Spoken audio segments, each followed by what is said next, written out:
بسم اللہ الرحمن الرحیم۔ سورۃ النحل 14واں پارہ، آیت نمبر 48 سے لے کر 55 تک کا ترجمہ یہ ہے: اولم یروا الی ما خلق اللہ من شیء، کیا یہ نہیں دیکھتے اللہ تعالی نے جو کچھ بھی پیدا کیا ہے، یتفیأ ظلالہ عن الیمین والشمائل،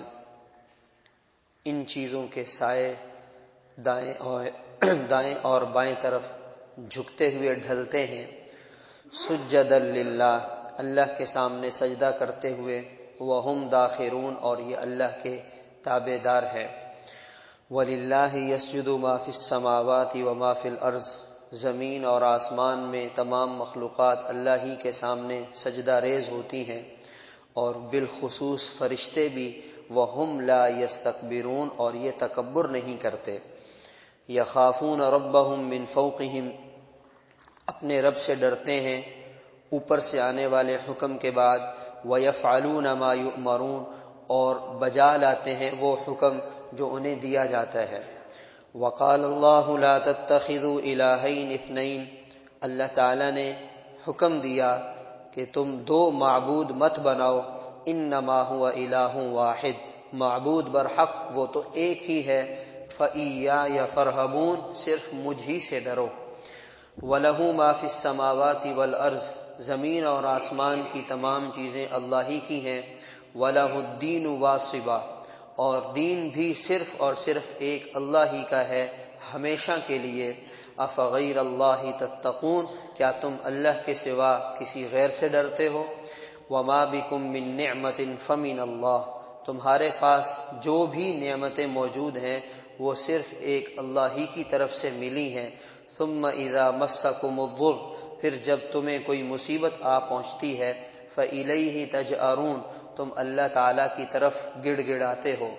ثم اذا کشف الضر عنکم، پھر جب اللہ تعالیٰ مصیبت ہٹا دیتے ہیں، اذا فریق منکم بربہم یشرکون، تم میں ایک جماعت ایسی ہے جو اللہ کے ساتھ شرک کرتی ہے، لیکفروا بما آتیناہم، تو یہ اس لیے ہوا تاکہ یہ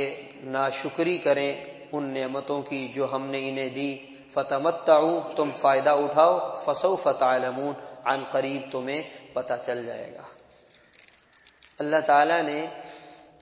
کائنات کے اس کارخانے میں ہر طرف اپنی قدرت کی نشانیوں کو پھیلا رکھا ہے،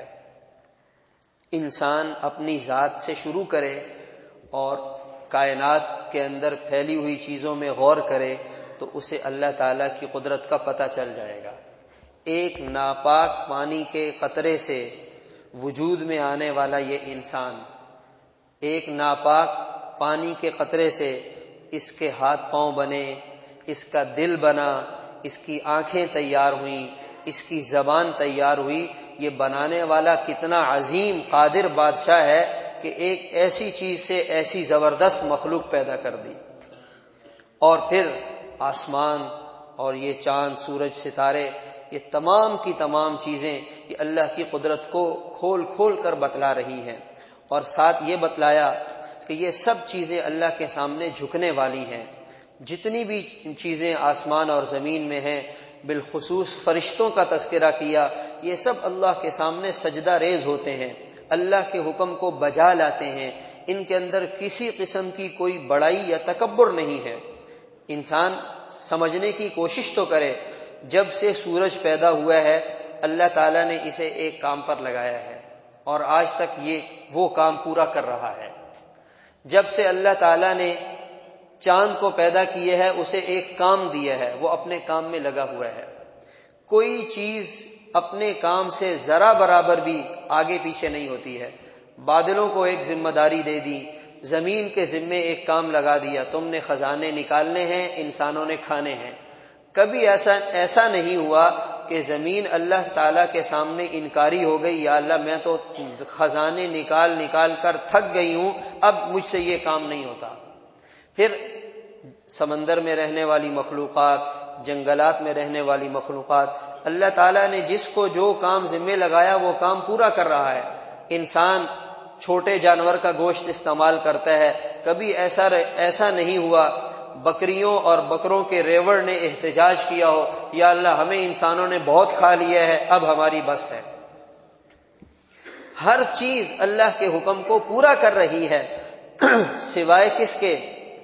انسان کے اور جنات کے۔ اللہ تعالیٰ فرماتے ہیں میرے بندے اتنی لمبی رات میں نے تجھے مزیدار نیند سلایا اور تیرے آرام کو پورا کیا، تیری تھکاوٹ کو دور کیا، صبح اٹھ کر دو میرے لیے سجدے ہی دے لے۔ انسان کہتا ہے یا اللہ یہ میرے سے نہیں ہوتا۔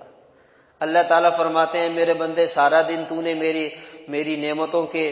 سے فائدہ اٹھایا، چلو ظہر کی نماز ہی پڑھ لے، عشاء کی نماز ہی پڑھ لے۔ انسان کہتا ہے یا اللہ میں سارا دن کام کر کر کے تھک گیا ہوں، اب یہ مجھ سے نہیں ہوتا۔ یہ صرف اور صرف انسان اور جنات یہ ایسی مخلوق ہیں جو اللہ کے حکم کے سامنے اڑ جاتے ہیں، اللہ کے سامنے اللہ کے حکم کو ماننے سے انکاری ہو جاتے ہیں، اللہ کے حکم کو پورا کرنے میں کوتاہی کرتے ہیں۔ یہ کتنی خطرناک بات ہے کہ اس کائنات کے بنانے والے خالق اور مالک کی فرمانبرداری میں ایک ایک چیز لگی ہوئی ہے اور انسان اس کی بات نہیں مان رہا۔ وَيَفْعَلُونَ مَا يُؤْمَرُونَ۔ یہاں یہ جو آج ہم نے درس ہمارا چل رہا ہے اس میں آیت سجدہ بھی ہے، تو جتنے حضرات نے جو ابھی آیت سجدہ یہ سنی ہے تو وہ بعد میں سجدہ تلاوت کر لیں گے۔ پھر فرمایا اللہ تعالیٰ کا حکم یہ ہے کہ تم دو خدا مت بناؤ، کسی اور کے سامنے مت جاؤ، کسی اور کی مت مانو، صرف ہماری فرما برداری کرو، مگر یہ انسان پھر بھی اللہ کی بات نہیں مانتا۔ وَلَهُ مَا فِي السَّمَاوَاتِ وَالْأَرْضِ، زمین اور آسمان کی تمام چیزیں ایک اللہ کی ہیں۔ ہم کہتے ہیں نا میرا بزنس، یہ میرا بنگلہ، یہ 1000 گز کا ہمارا پلاٹ ہے، یہ ہمارا کاروبار ہے، یہ ہماری اپنے آپ کو خوش رکھنے والی بات ہے، ہمارا کچھ بھی نہیں ہے، یہ حقیقت ہے۔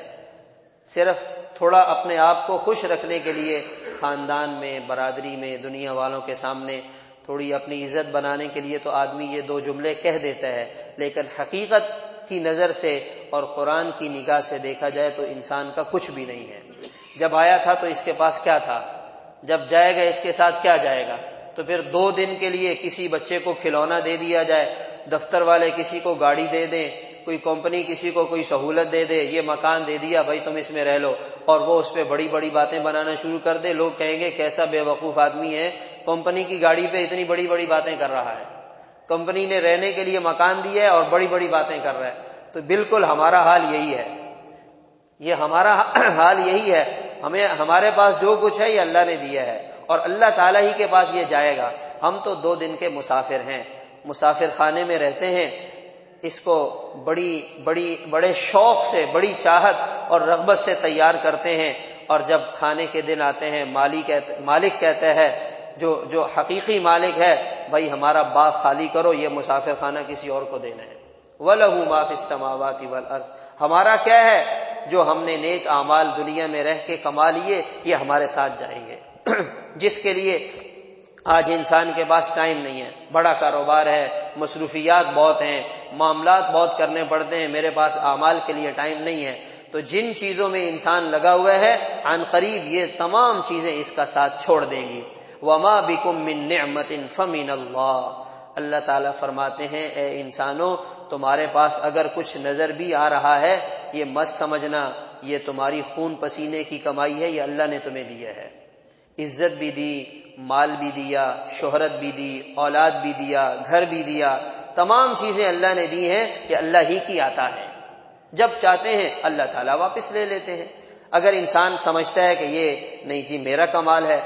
اگر انسان کی عقل، اس کا دماغ کام کرنا چھوڑ دے کہاں کھڑا ہوگا؟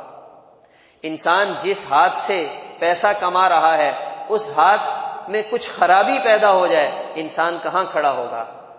انسان جس جسم کو مال کمانے میں استعمال کر رہا ہے اللہ تعالیٰ اس جسم کو کسی بیماری میں ڈال دے انسان کہاں کھڑا ہوگا؟ تو انسان کو مان لینا چاہیے کہ واقعی اللہ نے دیا ہے، یہ واقعی اللہ کی طرف سے ہے۔ وَمَا بِكُم مِّن نِّعْمَةٍ فَمِنَ اللَّهِ۔ پھر اللہ تعالیٰ انسانوں کے اوپر دنیا میں حالات بھی بھیجتے ہیں، انسان کے اوپر اچھا جب انسان اچھی حالت میں ہوتا ہے اللہ تعالیٰ کو بھول جاتا ہے، پھر جب اس پر حالات آتے ہیں اور تمام اسباب اور دنیا والے اور تمام چیزیں ناکام ہو جاتی ہیں پھر انسان کہتا ہے اب تو اللہ ہی کریں گے، اب تو اللہ ہی بچائیں گے، اب تو اللہ ہی کے ہاتھ میں ہے، ہم تو ڈاکٹروں نے جواب دے دیا ہے اور کوئی کچھ بھی نہیں کر سکتا، تو پھر انسان اللہ سے مانگتا ہے، پھر اللہ تعالیٰ اس کی مصیبت کو دور کر دیتے ہیں اور یہ دوبارہ ایسے ہو جاتا ہے جیسے کبھی اس نے اللہ کو پکارا ہی نہیں تھا۔ پریشانی میں خود غرضی میں آ کر اللہ سے مانگ لیتا ہے، اللہ تعالیٰ اس کے باوجود اس کی پکار اور دعا کو سن لیتے ہیں۔ جب معاملات ٹھیک ہو جاتے ہیں کہتے ہیں ہم تو بڑے پرانے جدی پشتی مالدار چلے آ رہے ہیں، ہمارا تو کوئی مسئلہ ہی نہیں ہے، ہم پر تو بس وہ تھوڑا بہت ہوا تھا، وہ ہم نے رابطہ کیا اور ہمارا مسئلہ حل ہو گیا۔ جو حقیقی مسائل کو حل کرنے والی ذات ہے اس کو انسان بیچ میں سے ہی نکال دیتا ہے۔ تو انسان کو ایسا نہیں کرنا چاہیے، شکر گزار بنے، اللہ کی نعمتوں کو سامنے رکھے، اللہ کی نعمتوں کی قدردانی کرے، اور حقیقی شکر یہ ہے کہ جس رب نے جتنا انسان کو نوازا ہے وہ اتنا ہی اس کے حکموں کو پورا کرنے والا بن کر اپنی زندگی گزارے۔ اللہ تعالی عمل کی توفیق عطا فرمائے۔ اللہ